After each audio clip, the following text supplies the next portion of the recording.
Hi, this is Dr. David Magnano. I'm a licensed chiropractor in the state of Florida, and I'm here to talk to you about functional problems. Functional problems within the body could be any number of things. Like a headache could be a sign that something's not functioning correctly.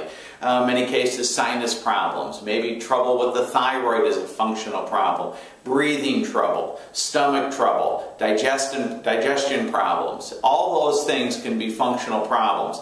The basis of that is that something is not able to function as it should in the body.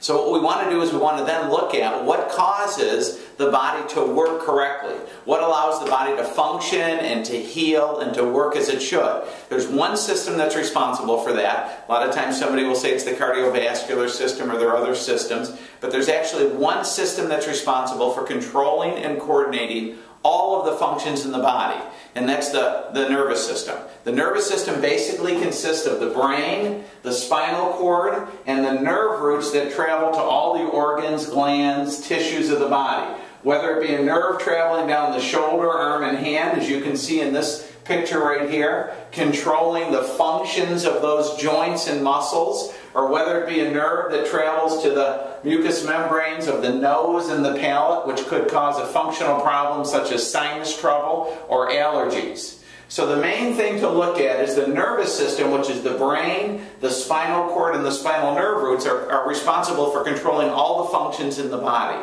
So, how do you run into trouble with the nervous system? Well, the spine consists of these 24 movable segments, and each segment has an ability to move. And there's a disc space that separates the segments and allows a nerve root to come out. Well, sometimes a spinal segment will actually get twisted or shifted out of position.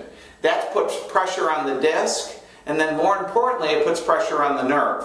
Now, it may or may not cause neck or back pain in that area, but once the bone is shifted out of position, it's going to put pressure on the nerve.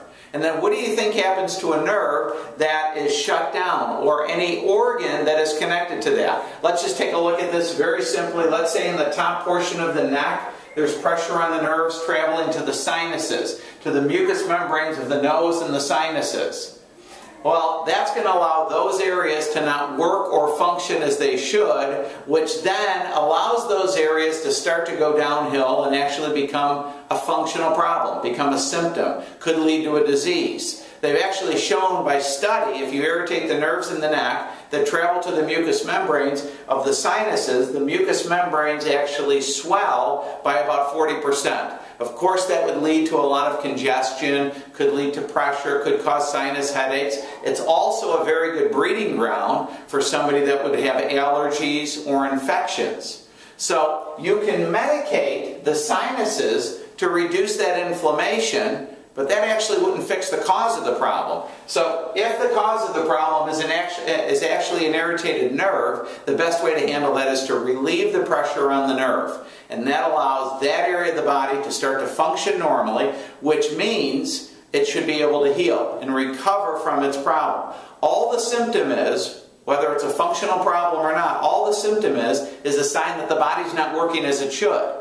So we want to find out what's causing that part of the body to not work or heal or function as it should, and then correct that. And as we correct that, then the body has an incredible ability to heal. Just like if you had a cut on your arm, you keep it dry and clean, it goes through its process of healing, and you don't even have to think about it. It happens all on its own. Well, it's actually the brain, the spinal cord, and the nerve roots that are responsible for that. In our office, we do a specialized test. It's actually a nerve scan, and it can tell us how the nerves are traveling to the different areas and organs and tissues of the body. And we know if we have some pressure on a nerve, it's causing that part of the body to not work correctly, that part of the body will become sick and diseased. It's not going to be able to heal and function and work as it should. So if you'd like to have that test done, I recommend you have that test done if you're having any symptoms at all, and it'll really rule out whether you have a problem related to the spinal nerve roots or not. And if that's not the problem, then we can make a referral or a recommendation as to how to get that handled.